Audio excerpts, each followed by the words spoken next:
Merci Madame la Présidente. Monsieur le Président, vous avez été assez exhaustif sur la forme, donc je vais essayer de concentrer mon propos sur le fond,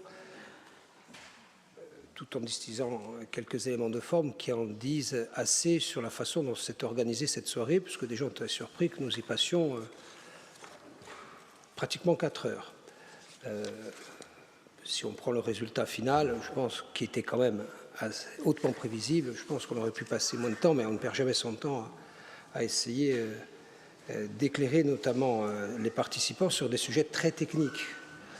J'ai noté 7 fois au cours de cette soirée que les uns les autres ont dit « nous ne sommes pas des constitutionnalistes », sauf que pendant 4 heures, on essayait, sinon de réécrire, en tout cas de commenter, de façon d'ailleurs impromptue et en amateur que nous sommes, évidemment, non pas le texte rose, qui est le texte initial, mais le texte vert, qui était non pas l'avis du Conseil d'État, le président l'a bien dit, mais la proposition d'écriture ou de réécriture du Conseil d'État. Donc, entre les œufs mimosa et les fraises à Chantilly, on naviguait de la feuille rose à la feuille verte pour savoir ce qui avait été supprimé, ajouté, amendé, corrigé, détruit ou enrichi. Donc, l'état d'esprit, d'abord, on a résolument un ministre très engagé, y compris, je commence par la fin, à satisfaire la parole qui était la sienne, de transmettre rapidement, commençons par les éléments calendaires qui ont été un peu remis en cause à la fin, rapidement le texte en Conseil des ministres, engagé résolument, y compris avec des éléments de langage qui sont ceux qu'on entend assez souvent dans cette Assemblée en parlant de vote historique, de situations qu'il fallait saisir, etc., ce dont on a évidemment parfaitement conscience. Et le ministre a été, dans la soirée, à la fois pondéré, engagé, agacé et résigné.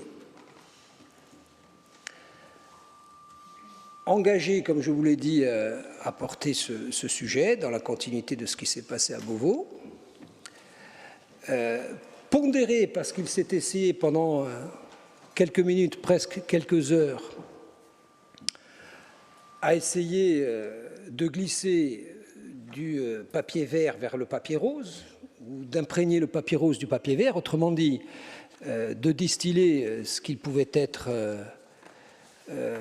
bon à prendre dans la vie, non pas dans la vie, mais la proposition du Conseil d'État vis-à-vis de la proposition initiale. Comme ça a duré, que les tours de table ont conduit à des coups de boutoir, en tout cas à une résistance très forte, notamment de la majorité et ses alliés, il s'est un peu agacé à un moment donné. Si on reprend le fil exact de la soirée, il s'est un peu agacé avec ce geste du papier rose en disant « si vous pensez que ça va passer les 3/5, vous trompez ». Je suis intervenu à ce moment-là pour non pas le remercier du fond, mais de rappeler qu'il était quand même temps maintenant de rentrer dans un principe de réalité, ce qu'on retarde depuis longtemps. Et puis je l'ai trouvé résigné, car au terme de ces coups de boutoir, évidemment, et dans une approche, me semble-t-il, stratégique et de bonne aloi, en gros, il dit « moi j'ai fait mon job, maintenant il appartient », c'est une nuance qui est de taille, au président, au Premier ministre et au président de la République de prendre leurs responsabilités. Moi j'ai pris les miennes, je vous ai accompagné jusqu'au 23 juillet 0h12 de mémoire. Après,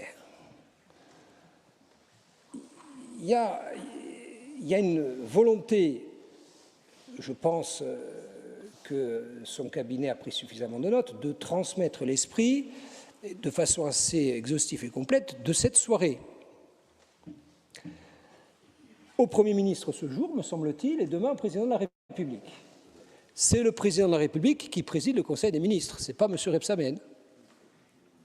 Donc, Je pense qu'il va tenir son engagement. Moi, je ne sais pas entre mardi, aujourd'hui, demain et mercredi prochain, quelle est la version que retiendra le président de la République. Il faut l'avoir à l'esprit.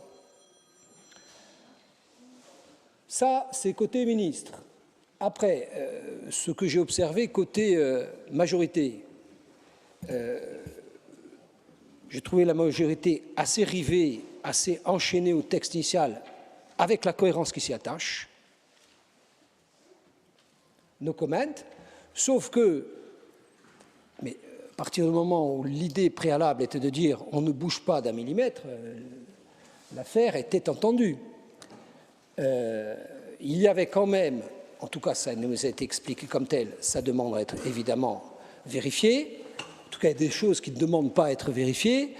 Il y avait des choses qui pouvaient enrichir, y compris l'article 1er sur lequel nous sommes, vous le rappeliez, Monsieur le Président, mais il n'est pas inutile de le dire et de le marteler, sur lequel nous sommes tous d'accord. Alors, l'avis du Conseil d'État dans son article 1er, évidemment, minorait la notion de peuple, de communauté pour en arriver à des habitants, et ça, ce n'est pas l'esprit qui s'est dégagé de l'accord. L'accord, c'était autour d'une communauté linguistique, culturelle et un lien singulier à sa terre, et ça, on est tous d'accord. En revanche, y rajouter que nous bénéficions d'une situation géophysique où est reconnu le relief montagneux, ça n'enlève rien à ça. Bon, la majorité a fait le choix de rester scotché à son texte. Ah, on a jeté l'encre là, on n'en bouge plus. Bon, on gagne quelques semaines dans cette histoire. Moi, j'aurais préféré que l'on saisisse dès à présent l'idée de l'enrichir, sans tourner le dos à l'esprit initial de ce qui a fondé l'accord. Et je ne crois pas qu'il soit utile, opportun ou stratégique de sortir l'accord dès lors qu'on enrichissait l'accord.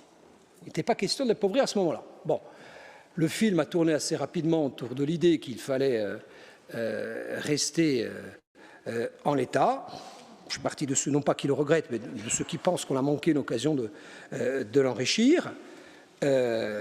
Maintenant, il faut qu'on ait les yeux grands ouverts sur la suite. La suite, c'est les 10 prochains jours. Et après, c'est le Parlement. Je crois que c'est un peu la volonté du ministre qu'il a voulu mettre sur la table en essayant, au cours de la soirée et en s'adossant à l'avis du Conseil d'État, que de rappeler que désormais, et c'est bon de le rappeler aux Corses en ce moment, en tout cas pour ceux qui nous suivent, ou en tout cas pour ceux qui s'intéressent à ce dossier, que l'évolution institutionnelle de la Corse ne dépend plus des élus de la Corse, sauf les parlementaires. C'est plus ici que ça se joue. Ça se joue au Parlement. Alors ça se joue dans les 10 jours qui viennent, dans la conviction profonde du président de la République de s'en tenir à un engagement qu'il avait pris de respecter ses écritures constitutionnelles. J'ajoute aussi qu'il a été utile de rappeler et de préciser, parce que l'histoire de retenir certains détails, que à l'occasion de la conclusion du processus Beauvau, nous n'étions pas d'accord. Il n'y a jamais eu d'accord à Beauvau. Nous n'étions pas d'accord, mais ce n'est pas le sujet. Quand Gérald Darmanin, il est à peu près 1h30 du matin, sort de la pièce et appelle le président Macron et qu'il revient 5 minutes plus tard, il dit déjà que le président est satisfait, qu'on ait trouvé un point d'équilibre, mais que le sujet de la communauté poserait problème. Et on lui dit d'autant plus, pour notre part, qu'on est à l'aise avec ce sujet. Donc, ne faisons pas comme si le texte qui a servi de point d'équilibre à nos travaux allait circuler en l'état sans être amendé, corrigé ou remis en cause par le Parlement. D'autant qu'il y a une règle que vous ne méconnaissez pas, qui n'est pas seulement une règle constitutionnelle, et j'allais dire consubstantielle du Parlement, qui est celle d'amender. Le Parlement ne va pas se gêner pour amender, c'est son métier. Ça, c'est la première chose. La deuxième chose, le Parlement va amender, infusé qu'il sera par la doctrine du Conseil d'État. C'est bien, c'est pas bien, mais c'est quand même une observation empirique des choses. l'avis du Conseil d'État ne va pas rester dans les corbeilles de l'Assemblée nationale et du Sénat. Il ne va pas servir forcément de repère ou de modèle, mais il va infuser. C'est la deuxième chose. La troisième chose, c'est le contexte géopolitique que nous ne devons pas méconnaître, à défaut de géopolitique, en tout cas politique, qui est celui de la rentrée, parce que certains ont quand même, à un moment donné, émis l'hypothèse de différer encore l'examen au Conseil des ministres. Je suis parti de ceux qui disent que si on a une chance de le faire évoluer, c'est maintenant. Pour le reste, le Parlement, sans la même conscience, va maintenant trancher. Mais ne fermons pas les yeux. Je reviens à ce que a été notre position dès le début de ces affaires, qui est de rentrer maintenant dans le champ qui n'est plus celui du champ de l'imaginaire, quand bien même cet imaginaire a pu nous conduire à nous entendre sur un certain nombre de choses. Maintenant, le Parlement va se saisir, comme prévu, de ce texte. Et, je le dis à majorité, évitons les indignations de façade qui conduiraient à être faussement surpris de ce que le Parlement, non pas étouffe le texte, mais en tout cas fasse son travail, la poutre va travailler, et le texte sera inévitablement, compte tenu de la composition politique du Parlement français, inévitablement en dessous de celui-là. Alors, quand j'entends dire il serait inacceptable que ce ne soit pas ce texte qui soit retenu in fine, on peut s'amuser à se mettre un ruban sur les yeux, à jouer avec la maillard. Ce n'est pas comme ça que ça va se passer. Donc, ce n'est pas une alerte, c'est un principe de réel politique qui doit maintenant nous imprégner. Ça ne nous interdit pas, j'imagine que vous n'allez pas vous en priver, d'aller faire le lobbying qui s'impose au Parlement. Pour le reste, et pour ce que je représente, on ne va pas faire un contre-lobbying. On va essayer de convaincre qu'il y a réellement en Corse une singularité de nos territoires, de ce que nous sommes consensuellement, qui mérite d'être reconnu à ce niveau de l'État. Pour ce qui me concerne, je continuerai avec d'autres à prévaloir mes réserves, faire prévaloir mes réserves sur l'octroi d'un pouvoir législatif, et le Parlement va œuvrer. Et je dis, Madame la Présidente, ça ne fait pas de nous, je cite, des gens qui nous enlisons dans le conservatisme, et de vous, des audacieux qui auraient des formules magiques à faire défendre.